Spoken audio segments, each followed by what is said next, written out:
Hey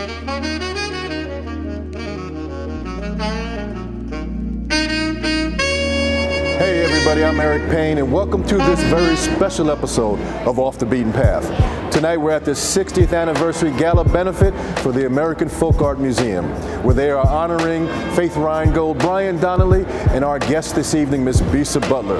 As you might know, Bisa works with quilts, American quilts, African American quilts, and we're going to be talking to her about that this evening on this very special episode of Off the Beaten Path. Bisa Butler, your art is incredible, as I was just saying to you earlier. Thanks for being on Off the Beaten Path. Thank you. What inspired you to do quilt work? Quilting came to me by academic means. I actually, at home, I used to sew and create clothing for me and my daughter, and I didn't learn to quilt until I went to college. I was in grad school at Montclair State, and we took fiber arts there, and my professor said, you're going to make a quilt, you're going to knit, you're going to make a tapestry weaving, and it was making that little quilt in grad school that sort of opened up the door for me. Really? Yeah. I think people consider it different, but I was a painter, and I was a painting major at Howard University, so all the aesthetics that you see with my artwork, with the interest in black portraiture and the use of bright colors, I try to use positive imagery to affect the African American community. Those things came from Howard and from the painting program. The only difference was I switched materials when I got to Montclair State. You choose kind of sometimes unknown subjects, unknown African American people. And I saw some of the pictures that you turned into quilts, like one of the ones with the young boys on the car. Yes. That's one that we've seen throughout history, you know, being inspired by unknown African Americans in various portraits. Can you speak about that a little bit? Well, it's interesting that you would ask that, because that piece of the five boys, I call them the five boys. They seem like they represent Chicago. And not only that, but they represent the best of us. It's Sunday morning, 1941, and these young guys are on their way, or I think they were waiting for a movie, a show. They were waiting for a movie, and then the photographer, Edward Roscam, I think he worked with the Farm Securities Administration, asked the boys to pose. So he arranged them and snapped that photo. And what he snapped was something that really stands for, to me, all of Black Chicago and all of the aspirations of Black people. And when I came across that photo, I knew that that's what I wanted to make a quilt of, because it spoke to the heart of what is it that I want to say with artwork, and what aspect of my life and of Black life do I want to highlight. And I think all of us can relate to that feeling of Sunday morning, wearing your best clothes. And another aspect of that photo that really struck me was these kids live in the south side of Chicago. Their parents may or may not be rich, but the children look like $1 million, so we have no idea. It was the investment that their parents put into them to make sure that everything they were wearing was new and freshly pressed from head to toe. And I felt inspired to create a quilt because of that beauty of the photograph itself. So there's a couple of questions there that I saw in other interviews, right? You said that art reflects a certain time period in history. So in that's a certain period, you know, in the 40s or whatever, do you feel the urge or the creative instinct to reflect that art in different time periods of Black culture and life? I think so. Like a lot of artists, although I'm creating quilts to show different families and different scenes, I'm really recreating my own story.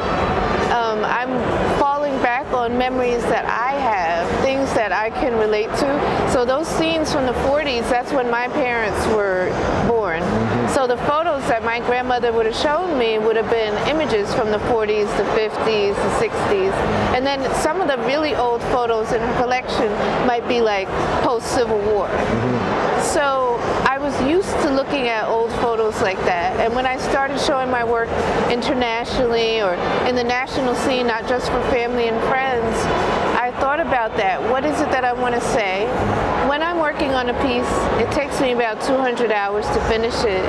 And looking at a piece for that long, looking at somebody's photo, you really start studying them. You see what are the creases in their face? What are their eyes telling you?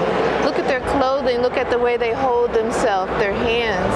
And I begin to try to create an understanding or a story. Who is this person really?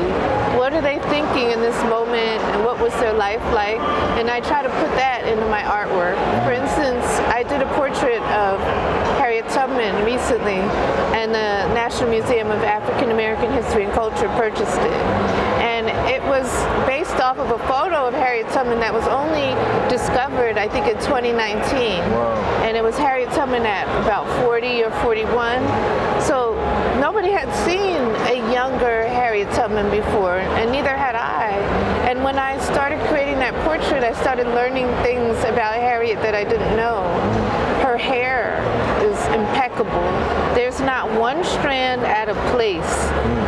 Her hair, she had brushed it so that it had waves and it had braided around like in her typical hairstyle. But I saw a Harriet Tubman who was very elegant and fastidious, and that wasn't something that we talk about in the school books, that Harriet Tubman liked fine things. And her clothing, her shirt was a hand-stitched shirt with, it must have had at least 30 buttons, tiny little pearl buttons going up and down. And it had tiny pleats all sewn into it. And so that let me know that Harriet Tubman liked beautiful things and wore beautiful clothing in her lifetime. So I got to know her, an aspect of her that is not often written about. You also spoke about that quilts were kind of the work of servants or slaves at the time, and it wasn't necessarily considered art when back then. Right. Can you speak about that evolution? Sure. Of quilts? Well, it wasn't necessarily considered art then or now. Depending on who you're asking, craft as art is not always considered art. They consider we're here at the American Folk Art Museum, but by them using that term, folk art, they're pushing the issue to say that art that's made by hand, art that might be made by people who are not formally educated, is still art. Craft is art.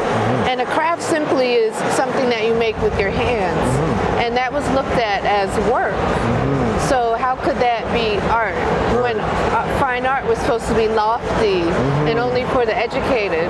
The quilts that we used back in the day were for us to stay warm and for our children to stay warm. They were a necessity. We had to have them. When we came to this country, we were from a very warm place and then thrust into a very cold place and given nothing, basically barely nothing. And so we learned, as we often do, to combine the scraps and those leftover pieces to make something useful. And then as we do, we always have flavor. We always have style. Right. So those African American quilt makers at that time, they started retrieving knowledge and lessons that they had learned in Africa.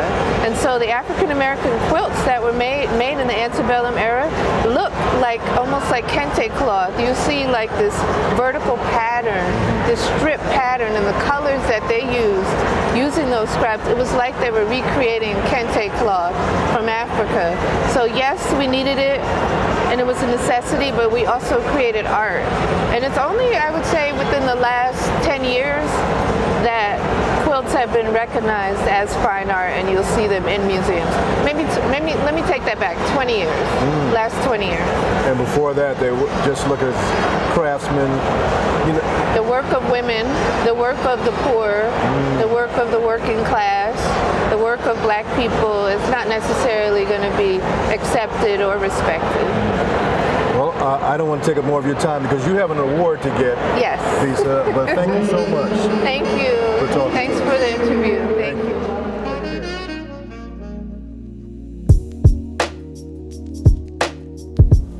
Well, that's it for tonight. We want to thank Bisa Butler and congratulate her and the other honorees here at the American Folk Art Museum 60th Anniversary Gala, Faith Reingold and Brian Donnelly.